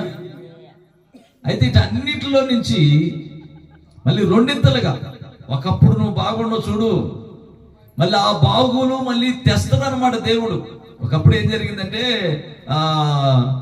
ఇజ్రాయేల్ కాలంలో, ఆ టైంలో, ఇస్సాకు టైంలో, అబ్రహాము టైంలో బావిలు తవ్వించుండు, నీళ్లు పడ్డాయి, తర్వాత మన్ను పోశారు, బావిలన్నీ బూడిపోయినాయి. నాకెళ్ళి చూడట్లా సరిగా. కొంతమంది పక్కలకు చూస్తున్నారు, వాడి గౌను చూస్తే నీకేం వచ్చింది, గౌనే వచ్చింది. నాకెళ్ళి చూస్తే దేవుని దయ వచ్చింది, కృప వచ్చింది, ఏం వచ్చింది, అన్ని వస్తాయి. ఒకరోజు చెప్పే కదా నేను వాక్యంలో కూడా, వాళ్ళు బోర్లు వేయించుకున్నారు కానీ పని కాలేదని. ఇట్లా పిల్లల వల్ల కూడా పని కాదు. జీవం గల్ల దేవుని సేవకుడు వచ్చాడు, అడుగు పెడితేనే ఏ కార్యమే జరుగుతుంది. ఇది సేవకుడు, ఇది దేవుడు. బిడ్డలు ప్రేమించొద్దు అంటలేదు, గణపరచొద్దు అంటలేదు. వాళ్ళని ప్రేమించే టైంలో వాళ్ళని ప్రేమించాలి. పొదుగుకులు అదే పని మీద ఉండకూడదు. హల్లెలూయా. ఒక ఆయన ముసలోడయ్యిండు. ఆయన ఎందుకు బతుకుతున్నావయ్యా నువ్వు అంటే, వాడి సాక్ష్యం ఎట్లా ఉందంటే, ముసలోడైపోయిండు, 70 సంవత్సరాలు వచ్చినాయి, 70, 80. దేనికయ్యా ఇంకా బతుకుతున్నామంటే, ఇంకా ముది మనోడు ఉన్నాయి, ఆ ముది మనవని మనవరాలను చూసి అప్పుడు చచ్చిపోదాం అనుకుంటున్నానయ్యా అంటే ఇటు చచ్చిపోవాలని వాడు అడిగిండు, చచ్చిపోతానని ఈడు చెబుతుండు. వీడికి ఇక దైవ జ్ఞానం లేదు, దేవుని జ్ఞానం లేదు, దేవుని కృప లేదు. ఏం చెప్పాలి? నువ్వు ఎందుకు బ్రతుకుతున్నావయ్యా అంటే ఇంకా పరలోక రాజ్యంలో ఇంకా ఎన్నో మహిమలు ఉన్నాయంటయ్యా, ఇటు తెలుసుకుందామని బతుకుతున్నానయ్యా, లేకపోతే ఈ శరీరం నాకెందుకయ్యా, ఈ శరీరం శాశ్వతమైనది కాదయ్యా, తాత్కాలికమైనదేనయ్యా, యుగ యుగాలు మరణం లేని శరీరం ఒకటి ఉందయ్యా, దానికోసం బతుకుతున్నాను అనాలి ఎవరైనా సరే. మీరు ఆమె నల్లా చప్పుడులు కొట్ల హల్లెలూయా. అప్పుడు మీరు జ్ఞానవంతులుగా అవతల వాళ్ళు వేసుకుంటారు మిమ్మల్ని లెక్కలో. అంతేగాని నేను ఇంకా మా మనముడను మనవరాలు చూసి అప్పుడు చచ్చిపోవాలనుకుంటున్నాను, అప్పుడు నేను ఎవరైనా తెలివికల్లో అంటారా? నీ వల్ల ఎవరికైనా మేలు ఉంటుందా? ఉంటుందండి. అలాంటి వాడి వల్ల ఎవరికైనా మేలు ఉంటుందా? మేలు లేదు. నేను ఇలా కూర్చున్నానంటే మంచి పాండిత్యం కలిగి మంచి ఆలోచనలు మీకు చెబుతా. హల్లెలూయా. దేవుడు చెప్పిస్తారు, వినండి. కొద్ది నిమిషాలు అయిపోతుంది, చివరికి వచ్చేసింది. దేవునికి స్తోత్రం. పోగొట్టుకోబోకుండా అవకాశం. అందుకని దేవుని యొక్క బిడ్డలారా, మీరు కోటలోనికి ప్రవేశించాలి. కోటలోనికి ప్రవేశిస్తే దేవుడు మీకు క్షేమాన్ని కలగజేస్తాడు. చూడండి, ఇంకొక మాట చదువుకుందాం. కీర్తనల గ్రంథం 59వ అధ్యాయము చూడండి. 59వ అధ్యాయము కీర్తనల గ్రంథం 59వ అధ్యాయము చూడాలి. 59వ అధ్యాయం చూడండి.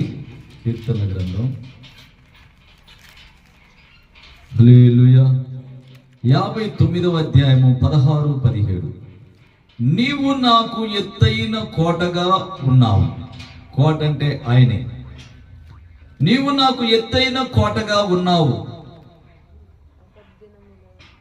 ఆపద దినమున నాకు ఆశ్రయముగా ఉన్నావు. ఆపదలో కూడా ఆశ్రయముగా ఆయనే ఉన్నాడు. నీ బలమును గూర్చి నేను కీర్తించెదను, ఉదయమున నీ కృపను గూర్చి ఉత్సాహ గానము చేసేదను. గానము చేసేదని ఉందా లేదా బైబిల్లో? గానం చేయాలి. నిలబెట్టింది ఇందాక అందుకే వాళ్ళు అట్టేటోళ్ళు లేదంటారు, వస్తుందే అంటారు. ఈ మరి బైబిల్లో తీసేసినట్టు. బైబిల్లో ఏముందంటే ఒక మాట తీసేయకూడదు, ఒక మాట కలపకూడదు, సొంత పెత్తనాలు ఉండకూడదు. బైబిల్ ప్రకారం నడుచుకోవాలి. కొత్తలో మీరు వాళ్ళు వచ్చి ఆకర్షిస్తారేమో, కోటమోళ్ళు పాపం దేవుడు తెలుసుకోకపోతారేమో అని వాళ్ళు భయం పుట్టేది, నాకు టెన్షన్ పుట్టేది. నిజంగా వాస్తవంగా మీకు చెబుతున్నాను, నేను ప్రమాణపూర్తిగా భయపడేవాడిని. వాళ్ళు వచ్చి లోక సంబంధమైన భక్తులు, వాళ్ళు భక్తుతారులో భక్తి చేస్తారు కానీ పరలోక సంబంధమైనది కాదు అది. హల్లెలూయా. అలా అవుతారేమని భలే టెన్షన్ పడుతుంది నాకు. దేవునికి స్తోత్రం కలుగుతుంది. తెలుసుకొని కూడా మా తల్లి, దేవుడు నేను దీవిస్తాడు, నీ పిల్లలను దీవిస్తాడు అనుకున్నట్టు ఉంటాయి. కొన్ని గొర్రెలు, మేకలు, డబ్బులు ఊరికనే పోతున్నాయి. నిజమా కాదు? కొన్నిసార్లు జరిగినా లేదా? రోగం కూడా పాపం మనం ప్రార్థన చేస్తే ఆ రోగం కూడా దేవుడు గొప్పగా అద్భుతం చేసింది అప్పుడు. అయినా దేవునికి స్తోత్రం కలుగుతుంది. సరే, హల్లెలూయా. ఉదయమున నీ కృపను గూర్చి ఉత్సాహ గానము చేసేదను. దేవుడు నాకు ఎత్తైన కోటగాను కృపగల దేవుడుగాను ఉన్నాడు. నా బలమును నిన్ను కీర్తించేదను. దేవునికి స్తోత్రం కలుగును. నా బలం అంతటితో ఇక దేవుడిని కీర్తించాలి. అందుకే ఇందాక మీ బలం కొంది కేకలేండి, చప్పట్లు కొట్టండి, అరవండి. అయితే వాడేవాడు అనుకుంటే నీకెందుకు? హల్లెలూయా. లోకులు కాకులు, లోకులు దెయ్యాలు అనుకోవాలి. మనం దేవుడు దేవుడు దేవుడే మనకు కావాలి. మనం దేవుళ్ళగా మారాలి. పరిశుద్ధ జీవితం మనకు కావాలి. దేవునికి స్తోత్రం కలుగునుగా. హల్లెలూయా. కోటలోనికి ప్రవేశించటం అంటే దేవుని ఆవరణంలోనికి రావాలి. అంటే దేవుని మందిరాన్ని విడిచి కొంతమంది వెళ్తారు. ఇందులో లైవ్లో చూసే వాళ్ళకి చెప్తున్నాను. మనకి ఇంకా మందిరం కాలేదు కాబట్టి చెప్తున్నాను. ఇప్పుడు ప్రస్తుతానికి మనకు మందిరం ఇదే. ఇప్పుడు వీళ్ళే దాన్ని ఇప్పుడు మందిరంగా చేసుకున్నాం మనం. ప్రార్థన స్థలం అది ఇప్పుడు మందిరం అయిందాక. అయితే నువ్వు సేవకుడు ఉన్న చోటకి, ప్రార్థన జరిగే స్థలానికి నువ్వు వస్తే మరలా నువ్వు కోటలోనికి వచ్చినట్లు. కోటలో నువ్వు లేకపోతే నీకు, నీ ఇంటికి, నీ కుటుంబానికి, నీ కలిగి ఉన్న వాటికి అసలు క్షేమమే ఉండదు. దేవునికి స్తోత్రం కలుగుతారు. దరిద్రులు అయిపోతారు, దయ్యాలు అయిపోతారు. వాళ్ళు రోగాలు వచ్చి చచ్చి వాళ్ళు ఎప్పుడు చచ్చిపోతారో వాళ్ళకే తెలియదు. తెలియకుండా చేస్తారు. మనం కరెక్ట్ కాదు. దేవుని చిత్త ప్రకారం, దేవుని ఆలోచన ప్రకారం మనం ముగిస్తాం. అడ్డగోలుగా చనిపోవటాలు ఉండవు. దేవునికి స్తోత్రం కలుగును. భయపడాల్సిన అవసరం కూడా లేదు. మా సేవకుడు ఉన్నాడు, మా దేవుడు ఉన్నాడు. మా దేవుడిని కలిగిన సేవకుడు మా కాడికి వచ్చేది. దేవుని యందు భయభక్తులు కలిగిన వాడు, ఇట్లాంటి కాదు. హల్లెలూయా. మంచి భక్తిపరుడు, పరిశుద్ధ జీవితం జీవించే సేవకుడు మా కాడికి వచ్చేది. పనికి మాలినటువంటి లోక సంబంధమైనటువంటి ఎగిరిపోయేటటువంటి సేవకుడు కాదు మా కాడికి వచ్చేది. హల్లెలూయా. సూర్యుడు ఆగంటే ఆపగలిగినంత శక్తి కలిగిన ప్రార్థనా పరుడు. దేవునికి స్తోత్రం. ఇలాంటి భక్తి కలిగి మనం ఉండాలి, అలా జీవించాలి. దేవునికి స్తోత్రం కలుగును. మీ చుట్టూన్నటువంటి తెగుల్ని సేవకుడు ద్వారా దేవుడు తన ఆత్మ ద్వారా మొత్తం తరిమి వేస్తాడు. దేవునికి స్తోత్రం. పారిపోతే దెయ్యాలు ఎటుపోతే ఇందాక చెప్పే కదా ప్రార్థన ఫస్ట్లోనే, ఇటుబడి కృష్ణా నదికి వెళ్ళి ఇటుబడి అల్లా కొండలో పోతే ఇష్టపల్లి కొండను చూసివా, ఆ కొండలో పోయి సొరలో జ్వరపడుతుంది. అమ్మో ఈయనెవరో వచ్చింది, అయ్యో ఆ పాత్ర ఏందయ్యో నాయనో, ఆ ప్రార్థనకి మేము తట్టుకోలేకపోతున్నాం అయ్యో, ఆ కేకలకు ఎదురుపోతున్నాం అయ్యో అని ఆ దెయ్యాలు మంట అగ్ని అంటుండయ్యా, వచ్చేస్తుందయ్యా ఈ మంట, గాలి అంటబడుతుందయ్యా, నన్ను తరుగుతుందయ్యా అని చెప్పని దెయ్యాలు పోయి దెయ్యాలకు చెప్పుకుంటే, అవునా ఎక్కడా ఏంటి అని చెప్పని అవి కంగారు పడతాయి. అవి కంగారు పడి ఏం చేస్తాయి అంటే, అవి ఇలాంటి మంట లేని అగ్ని లేనటువంటి సంఘాలు ఉంటే చూడు, ఆ సంఘాల్లో దూరతాయి. హల్లెలూయా. దూరి ఏం చేస్తాయి అంటే, ఇంక వాళ్ళలో నుంచి మన సంఘం కరెక్ట్ కాదని చెప్పని మాట్లాడతాయి. ఆ భక్తి కరెక్ట్ కాదు, ఆ భాషలు కరెక్ట్ కాదు, ఆ పరిశుద్ధాత్మ కరెక్ట్ కాదు, వాళ్ళ కేకలు ఇవన్నీ సరికాదని చెప్పని అటు నుంచి మళ్ళీ మాట్లాడుకుని ఏముండవు. దేవునికి స్తోత్రం కలుగును గాక. మాట్లాడినా మంది వాస్తవాన్ని సంగతి మనకు తెలుసుగా. బైబిల్లో ఏబు గారు ఏమన్నాడు, నేను వెళ్ళే మార్గం నా యేసుకు తెలుసు అన్నాడు. నేను జీవించే జీవన విధానం నాకు తెలుసు, నా భక్తి నాకు తెలుసు అని చెప్పని ఏబు గారు మాట్లాడారు. దేవునికి స్తోత్రం కలుగును గాక. సరే, ఇంకా చివరికి వచ్చేసాం. కోటలోనికి ప్రవేశిస్తే దేవుడు రెండింతలుగా మేలు చేస్తాడు, క్షేమాన్ని కలగజేస్తాడు, రెండింతలుగా మేలు చేస్తాడు. ఇటు మళ్ళు అమ్మా ఇటు తిరిగి కూసు. దేవునికి స్తోత్రం కలుగును. వస్తుందిగా, తర్వాత అటే తిరిగింది కానీ పొద్దు గూగులు. హల్లెలూయా. పొద్దున మొలుకొని మెమ్మకెళ్ళే చూస్తుండు, సరిపోద్ది. ఈ కాసేపు ఇటు చూడు, దేవుడు నిన్ను చూస్తే మంచిది. నిన్ను చూసినందుకు నీ పరిస్థితులు ఆయన తెలుద్ది. చదువులో కొట్టిమెట్టి ఆడుతున్నావు కదా, అయ్యో అర్థం కావట్లేదని ఏడొక బాదు అని ఏళ్ళు ఎరటం, కాళ్ళు ఎరటం అని చెప్పి అనిపించింది. హల్లెలూయా. అవన్నీ లేకుండా దేవుడు ఎమ్మటి నీకు ఆలోచనలు కలగజేస్తాడు. దేవునికి స్తోత్రం కలుగునుగా. అప్పుడు ఆమెను అలా అటు ఇటు చూసి నవ్వటమే. ఆమెను అనుకుంటే అది జరుగుద్ది, అంతేనా? హల్లెలూయా. మూడవది చూడండి, ఏబు గ్రంథం 5వ అధ్యాయము 24వ వచనం. 5వ అధ్యాయం 24వ వచనం. దేవుని గద్దింపునకు అప్పగించుకుంటే నీకు క్షేమము కలుగుతుంది. నీ డేరా క్షేమ నివాసమని నీకు తెలియబడును. నీ ఇంటి వస్తువులను నీవు లెక్క చూడగా ఏదియు పొయ్యి ఉండదు. ఇదే వాక్యం ఒకసారి చదివినాను. వెంటనే బాలాజీది వస్తువు పోయింది, బైకు తెల్లరెలకు వచ్చింది. చప్పట్లు కొట్టరే. ఇక్కడే మనం చెప్పి అప్పుడు అనుకోకుండా ఇదే రిఫరెన్స్ చదివి ప్రార్థన చేసి తెల్లరెలకే పొలం చోట ఉందని చెప్పని అమ్మటి ఫోన్ వచ్చేసింది. దేవునికి స్తోత్రం. ఏడో పెట్టారంట, బండి దొరికింది. ఏటవుతుంది అట్లాంటి సాక్ష్యం చెప్పుకోవాలి లైవ్లో, నిజమేనండి వాస్తవండి అని మీరు నిలబడి సాక్ష్యాలు చెప్పుకోవాలి. మీరంతా మీకు జరిగిన అన్నీ కూడా సాక్ష్యాల ద్వారా ప్రజలు మేలు పొందుకొని వాళ్ళు కూడా ఇలాంటి చోటుకు వచ్చే ఆదరణ పొందుకుంటారు, వాళ్ళు కూడా దీవించబడతారు. తెలియని చోటుకు పోయి అందాక గుడ్డి ప్రార్థన చేస్తారు, గుడ్డోళ్ళే తిరుగుతారు. హల్లెలూయా. అందుకని దేవుని యొక్క బిడ్డలారా, నీ డేరాలో, అంతేనమ్మా, నీ డేరా క్షేమ నివాసమని నీకు తెలిసి ఉండును. ఆ డేరా క్షేమ నివాసం అని నీకు తెలిసింది. నీ ఇంటి వస్తువులను నీవు లెక్క చూడగా ఏదియు పొయ్యి ఉండదు. మరియు నీ సంతానము విస్తారముగా ననియు నీ కుటుంబీకులు భూమి మీద పచ్చాకు వలె విస్తరించుదురు. దేవునికి స్తోత్రం. విస్తరించుదురనియు నీకు తెలియను. అలా తెలియాలంట. దేవునికి స్తోత్రం కదా. అలా తెలియాలి. తెలిసింది దేవుని మీరు ఎరిగే కొన్ని మీకే తెలిసింది. తెలిసికప్పుడు వేరే వాళ్ళకి మీరే వాక్యం చెప్తారు. చప్పట్లు కొట్టరే. అలా వేరే వాళ్ళకి వాక్యం చెప్తారు. ఇక నాతో పనులు చెప్పి జనాన్ని నడిపిస్తారు.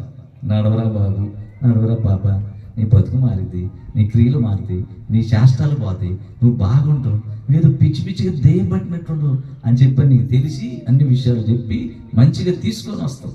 మా ఇంటికాడ కుటుంబ ప్రార్థన చేసుకుంటున్నావు, రావే పెచ్చా రా రా రాను, నాకు పని ఉంది, అది ఉంది, ఇది ఉన్నాడు. ఎందుకంటే దెయ్యాలు పోతాయిగా. మాట్లాడే దెయ్యమాయా, దెయ్యం ఎట్ట వచ్చింది? దెయ్యాలను పోయి ప్రార్థనకు రమ్మంటే వస్తారా? దెయ్యాలు వదిలించబడే కాడికి రారు. దెయ్యాలు వదిలించబడే కాడికి దేవుని బిడ్డలే వస్తారు. అంత శక్తి వాళ్ళకి మాత్రమే ఉండదు, ఎవరికి ఉండదు. అంత కృప. చివరి మాట, ఒకటే మాట ఉంది. చదువుకొని ఇంకా ప్రార్థన చేసుకున్నాం. నేను కూర్చున్నానంటే సాయంత్రం 4 దాకా కూడా ఆపను.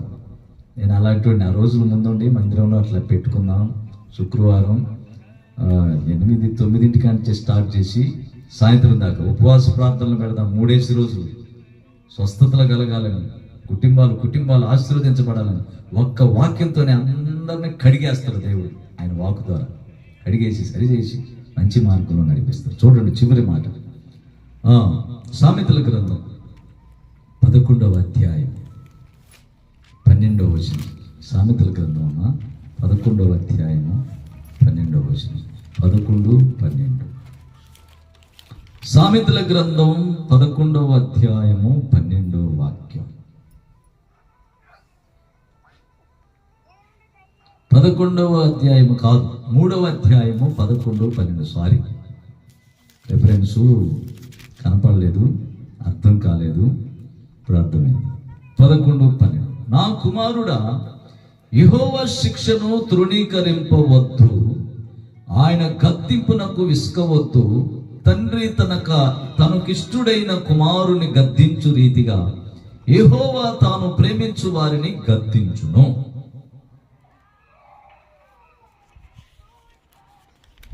దేవుడు ఎప్పుడైనా గద్దించినందుకు సేవకుల ద్వారాగా అది కరెక్ట్ కాదు, ఇది కరెక్ట్ కాదు, అలా ఉండకూడదు, ఇలా ఉండకూడదు, అలా చేయకూడదు, అలా చేస్తే బాగోదు, మంచిది కాదు, నీకు ఎట్లా నువ్వు ఎట్లయితే అని చెప్పనేదని అనడానుకో. 10 మందిలో నన్ను ఇలా అడుగుతుండేంటి అని అనుకోకూడదు. దేవుడు నీతో మాట్లాడుతుంది, నేను కాదు, వాక్యం.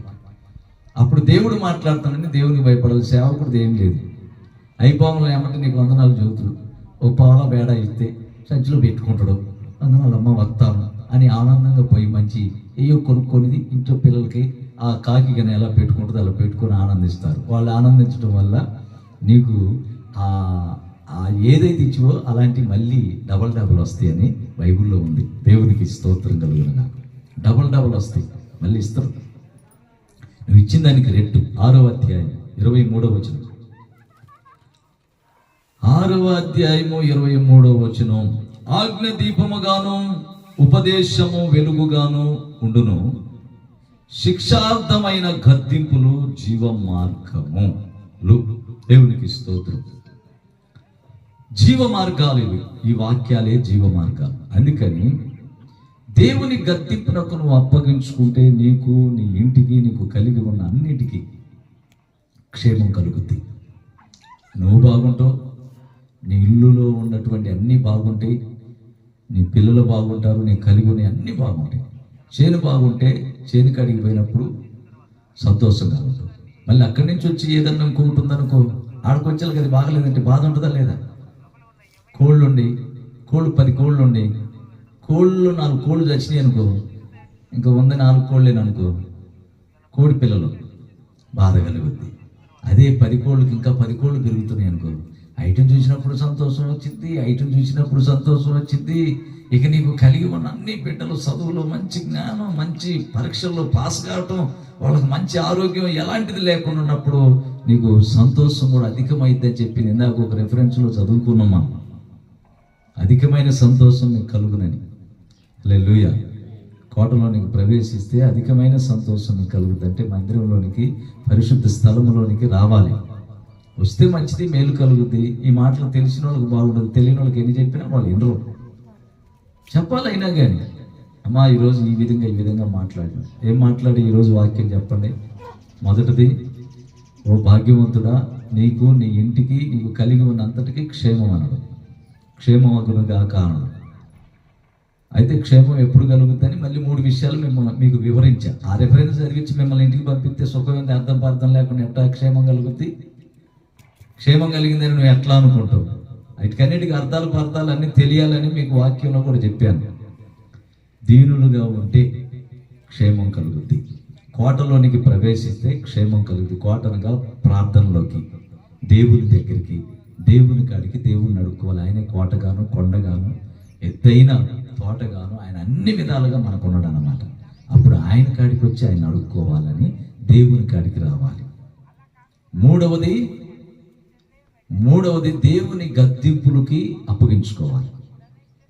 అప్పుడు నీకు క్షేమం కలుగుద్ది, నీ ఇంటికి కలుగుద్ది, నీకు కలిగి ఉన్న వాటికి కలుగుద్ది. ఇంక లేని ఏముంటుంది? ఇంక అంతవరకే నీకు ఉండేది. ఇంకేమన్నా చెప్పండి. నీకు నీ ఇంటికి నీకు కలిగి ఉన్నాయి, బిడ్డలు కావచ్చు, ఏమన్నా కానీ కలిగి ఉన్న వాటికి, ఇంటికి నీకే కదా క్షేమం.